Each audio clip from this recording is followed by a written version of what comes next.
반갑습니다. 이번 영상은요, 드라마 로스쿨 4회 리뷰 중에서 로스쿨 살인사건 추리 부분입니다.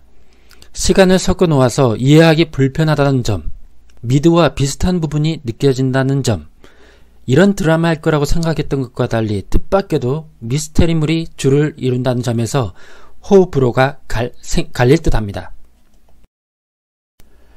다만 저는 제작자, 배우분들이 심혈을 기울인 작품이고 적어도 제가 직접 드라마를 만들어 보지는 않았으니까 작품을 상대적으로 좀 더 존중하는, 어리석더라도 따뜻함을 갖고 평소 리뷰하려고 합니다. 개인적으로 이 드라마는 법적인 지식을 좀 더 갖고 본다면, 그리고 자신의 입맛에 맞지 않은 음식도 가끔 먹어보다 보면 새로운 맛도 느낄 수 있다는 시각에서 바라보면 계속 기대가 되는 부분이 분명히 있는 드라마라고 생각합니다. 구독, 좋아요, 제겐 큰 힘이 됩니다. 이번에도 이해를 돕기 위해서 양조은 교수와 한준이 각각에 대한 혐의점을 분석해보는 방법으로 진행해 보겠습니다. 먼저 이번 회에 한준이의 혐의가 상당 부분 벗겨졌습니다. 첫 번째, 서병주가 계단에서 구른 것은 단순 사고사였습니다. 한준이가 삼촌 서병주 교수에게 자수를 하라고 권하다가 몸싸움 중에 서병주 교수가 계단을 굴렀고 서병주 교수의 안경에 코받침이 부러졌습니다. 119에 전화를 했지만 깨어난 서병주 교수가 전화를 끊었고 한준이는 병원에 데려가려고 했지만 서병주 교수는 교수실 문을 잠그고는 괜찮다고 돌아가라고 했습니다. 이후 서병주는 심한 두통에 시달렸습니다. 상황을 분석해보면 살인의 고의가 없었으므로 살인죄가 아니고 과실이 인정된다면 과실치사죄가 그나마 가능할 텐데 상황을 보니 단순 사고사로 되겠네요. 한준이는 서병주 교수의 사망에 대해 무죄가 되는 겁니다. 물론 한준이는 결국은 자기가 죽인 거라며 자책할 수는 있을 안타까운 상황이네요. 두 번째, 알고 보니 한준이가 양조은 교수를 위해서 그동안 자신의 혐의를 일부러 떠안고 있었던 것이었습니다. 경찰이 양조은 교수가 약물로 서병주 교수를 살해한 것으로 몰아가자 한준이 자신에게 의심이 몰리게 해서 양조은의 구속사유가 없음이 밝혀지게 하려 한 것이었습니다.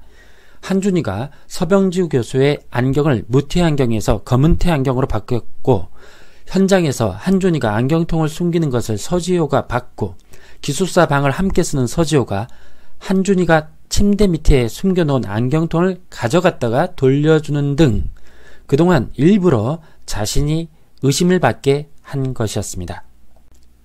세 번째, 게다가 이만호가 한준이에게 전화를 걸어서 양조은 교수에게 내 피를 줄까 말까 라고 하자 아무것도 하지 마요, 피도 주지 마 라고 한 것도 오히려 이만호를 자극해서 수혈을 하도록 한 것이었습니다.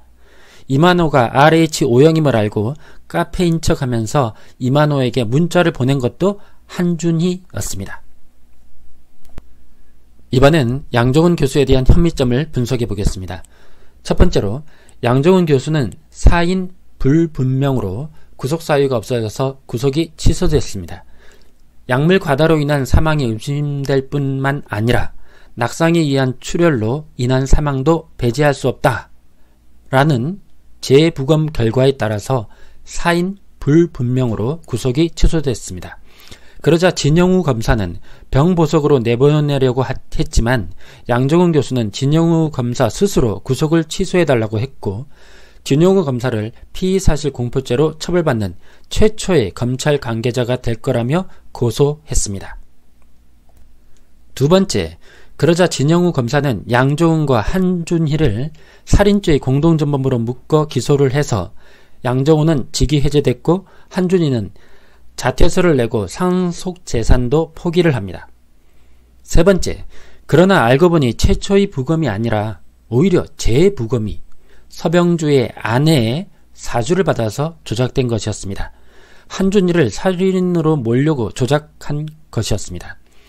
하필 최초 부검 때 카메라에 문제가 생겨서 첨부 사진이 없는 점이 이상하다며 누군가 사주받은 게 아니냐는 의문을 제기하던 강소레이가 재부검을 한 부검의를 찾아갔다가 보조부검위의 표정이 이렇게 변하는 것을 보고 국과수 원장을 잘 아는 성동일에게 부탁해서 조작 사실을 밝혀내 양정훈에게 전했던 거였습니다.